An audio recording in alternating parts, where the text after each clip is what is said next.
नमस्कार दोस्तों। आज अचानक कोई प्रायर नोटिफिकेशन दिए बगैर मैं लाइव पे इसलिए आ गया।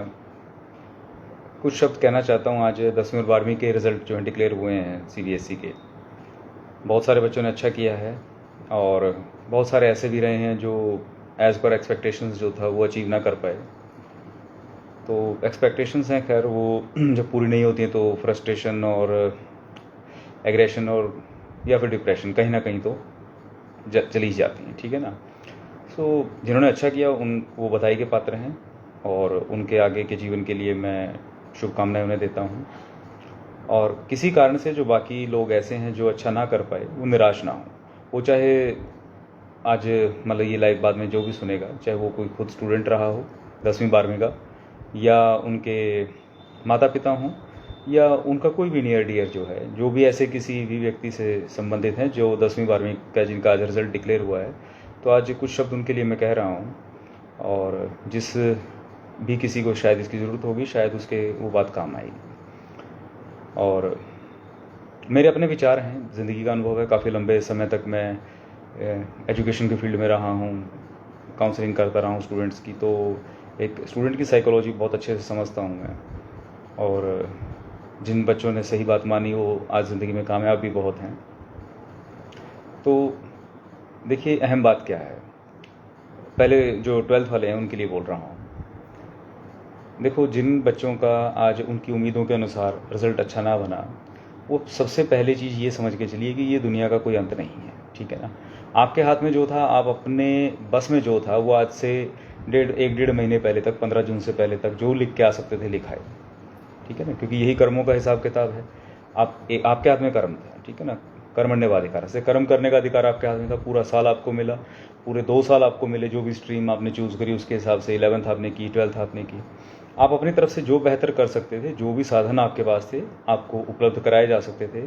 आपने खुद पढ़ाई कितनी की, पूरा समय था आपके पास, ठीक है ना। आज अगर कहीं पीछे रह गए तो उस पर ज़्यादा डिप्रेशन में जाने से पहले एक बार ये ज़रूर सोचना कि पिछले 2 साल का आपने कितना सदुपयोग किया, और ख़ास तौर पे इस साल का कितना सदुपयोग किया, ठीक है।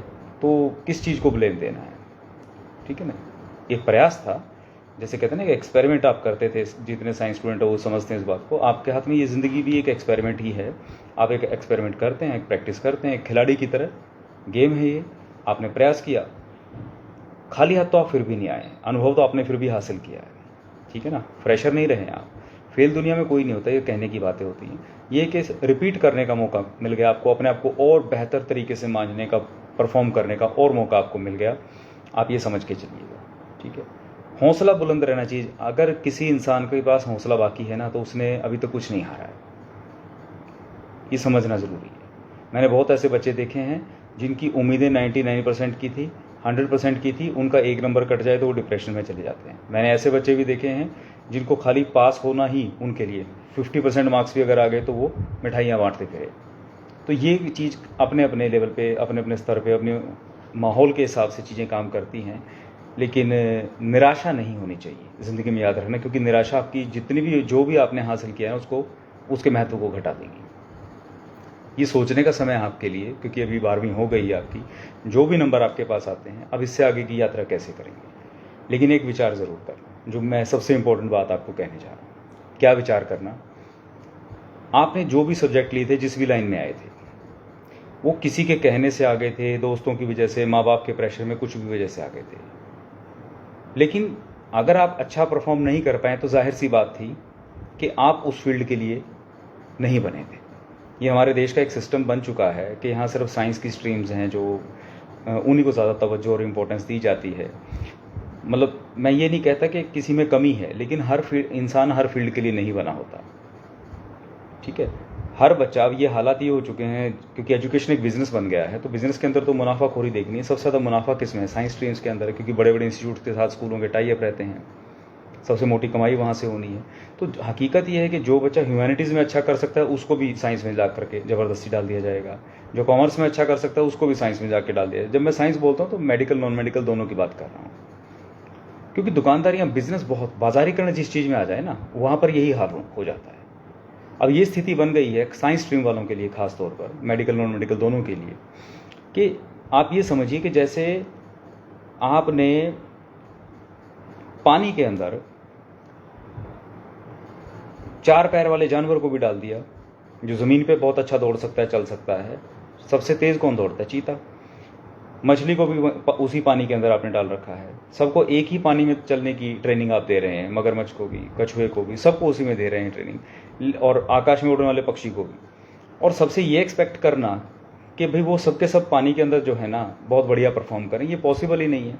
या पेड़ पे चढ़ने की आप ट्रेनिंग समझ लो कि पेड़ पे चढ़ने के लिए आप कह दो कि हाथी को भी पेड़ पे चढ़ाने की ट्रेनिंग देनी है, ठीक है। बंदर तो पेड़ पे चढ़ जाएगा भाई, क्योंकि उसका फील्ड है, वो उसमें एक्सपर्टीज़ है उसकी। अब हाथी कैसे चढ़ेगा? तो यहाँ आप समझने की कोशिश करें कि स्ट्रीम्स जो है ना, उनके हिसाब से बच्चों का टैलेंट जो है वो डेवलप नहीं किया जाता, ना ही एप्टीट्यूड डेवलप किया जाता। यहाँ बाजारीकरण की वजह से उनको धकेला जा रहा है।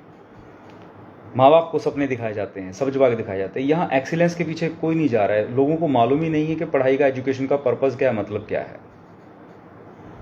जो डिस्कशन हर एक माता पिता को जब उनका बच्चा 10वीं क्लास में आ जाता है, 10वीं पास आउट होता है, उस टाइम पे करनी चाहिए।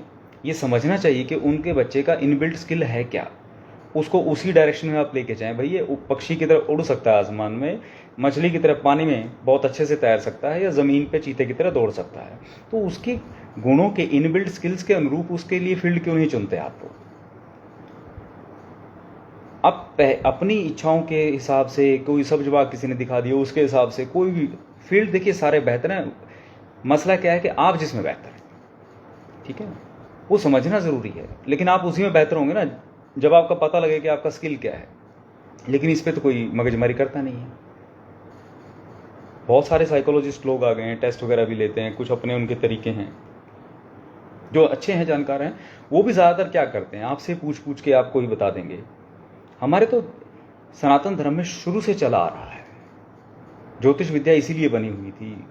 व्यक्ति की कुंडली देख करके लोग ये जान लेते थे, विद्वान ज्योतिषी, कि इस व्यक्ति के अंदर क्या इसकी स्ट्रेंथ है, क्या इसकी वीकनेस है, किन सब्जेक्ट्स के लिए इसके जो कौन से ग्रह हैं वो ज़्यादा इसको सपोर्ट करने वाले हैं। लोग उसी के अनुरूप जो है विद्याओं को ग्रहण करने की बात करते थे। बचपन से ही उनको उस दिशा में लगा दिया जाता था गुरुकुल के अंदर। हमारे यहाँ गुरुकुल सिस्टम जब तक था तब तक हमारे देश की जड़ों को कोई हिला नहीं सका, ठीक है ना। ये मैक्यूले जो हमारे देश में आकर के अंग्रेजों ने ये जो काम किया था, मैक्यूले को सौंपा था कि वो घूमे पूरे देश में, इंडिया में घूमा। जब उसने देखा कि इंडिया की असली जो जड़ है, मजबूती है, वो कहाँ से है, उसका पावर हाउस क्या है, उसने यही तो ढूंढा था कि इनका पावर हाउस इनके गुरुकुल, इनके एजुकेशन सिस्टम है। जब तक आप उसको नहीं बदलोगे, उसको नहीं तोड़ोगे, ये लोग आपके हकीकत में गुलाम कभी ना बन पाएंगे। और उन लोगों ने इतनी सफाई से, इतने बढ़िया तरीके से 2-3 जगहों पे काम किया, और हम लोग बिखर गए और चौड़े हो रहे हैं आज। अचीवमेंट के नाम पे कुछ नहीं है, सिर्फ एक इल्यूजन है। तो समझने की कोशिश कीजिए, ज़रा जाइए, वापस जाइए। पूरा जिस समय हमारा देश सोने की चिड़िया हुआ करता था, आप महाभारत काल में, रामायण काल के दौर में देखिए, अर्जुन जो था, कौरव और पांडव मिल करके द्रोणाचार्य के यहाँ ट्रेनिंग ले रहे थे। तो कोई धनुर्विद्या में निपुण था, कोई भाला चला सकता था, तो उसको भाले की ट्रेनिंग मिली। तो कैसे पता लगता था वो चीज़? उनके इनबिल्ट स्किल देखे जाते थे गुरु के यहाँ, अलग अलग तरीके होते थे, ठीक है ना। अब वैसी व्यवस्थाएं नहीं रही हैं स्कूलों के अंदर।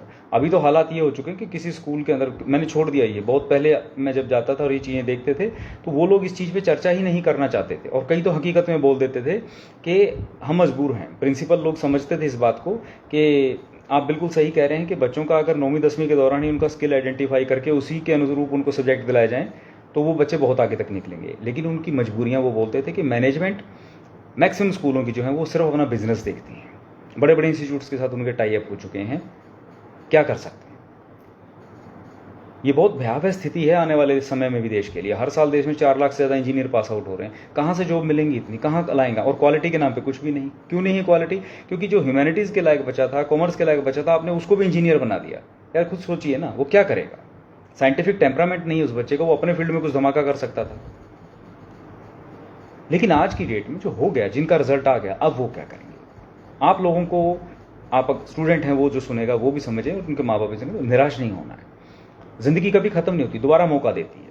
इसका मतलब यही समझना, आपको अगर वो ना मिला जो आप चाहते थे, तो इसका मतलब आपको दोबारा मौका मिल गया, फिर से आप अपने हिसाब के कोई और ऑप्शन ढूंढ सकते हो। गई यानी एक बस छूट गई तो मौका है, अब 4 बसें और आने वाली हैं, किसी और में जिस मर्जी में बैठ जाओगे।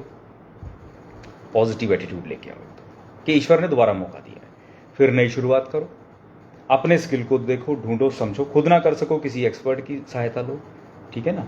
कोई दुनिया में एक्सपर्ट ना मिले, किसी भी तरह के कोई साइकोलॉजिस्ट ना मिले, कोई समझा ना पाए, आप खुद ना समझ पाए, किसी अच्छे एस्ट्रोलॉजर से बात कर लो, कोई भी ना मिले, अंततः हम लोग तो बैठे ही हैं, ठीक है। हमेशा हमारे दरवाजे आप लोगों के लिए खुले हैं। किसी भी बच्चे को किसी भी तरीके से कभी भी आप लोगों को ज़िंदगी में गाइडेंस चाहिए कि हम कैसे अपने स्किल को आइडेंटिफाई कर पाएंगे, तो आप बात कीजिए, हम लोगों से कनेक्ट कीजिए। आपके लिए और सेमिनार हम ऑर्गेनाइज करेंगे, वर्कशॉप ऑर्गेनाइज करेंगे, ठीक है ना।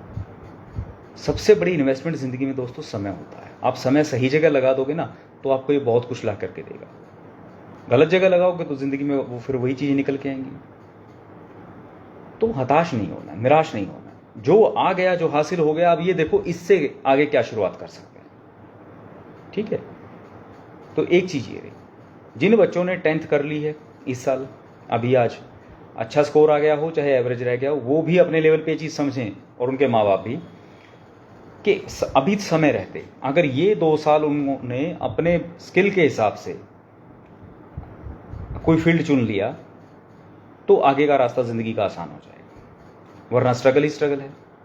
मैंने पहले भी कई बार बोला ना, जैसे एक ट्रैक्टर खेत में कीचड़ में जितना बेहतर चल सकता है उतनी वहाँ पर कोई कार नहीं चल सकती।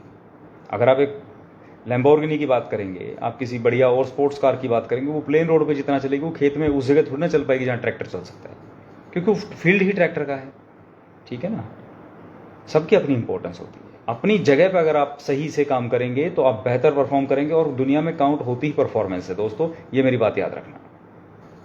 तो अगर आपका बच्चा 10th में है या 10th पास आउट कर ली है उसने, तो उसके लिए सूटेबल फील्ड, उसके एप्टीट्यूड, उसके इनबिल्ट स्किल के हिसाब से चुनिए, ताकि आगे जाकर के आपको वैसे ना फेस करना पड़े वो रिजल्ट जैसा आज उन लोगों को करना पड़ रहा है जो बच्चे 12th में उस लेवल पे ना जा सके जहां उन्हें जाना चाहिए था।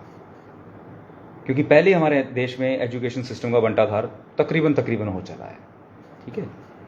हर चीज़ का बाजारीकरण है। कहीं पे मेरिट के बेस पे एडमिशन होने की बात आती है तो वहाँ अलग तरीके के ड्रामे, कहीं एंट्रेंस टेस्ट पे हो रहा है तो वहाँ कुछ और कहानी हो रही है, लेकिन असल चीज़ के ऊपर तो ध्यान ही नहीं ना किसी का। जो मैं बात कह रहा हूँ, अपने स्किल के हिसाब से फील्ड चुनिए। नंबर आपके जो भी आ गए हों कोई बात नहीं, दोबारा शुरुआत कर लीजिए, लेकिन निराश ना हो, क्योंकि देश को आप जो युवा आज 10वीं और 12वीं पास कर रहे हैं, आगे इन लोगों ने ही चलाना है। इसलिए अगर 1000 में से कोई एक युवा भी सही दिशा पकड़ेगा तो आने वाले समय में बहुत कुछ कर पाएगा। और यही वो एक खेप होती है, खेप में बोलते हैं, यही एक ऐसा एक लहर आती है इसी समय में 10वीं 12वीं के बाद की, कि लाखों करोड़ों के हिसाब से जो बच्चे हैं वो मैक्सिमम तो गलत जगह फिट हो जाते हैं।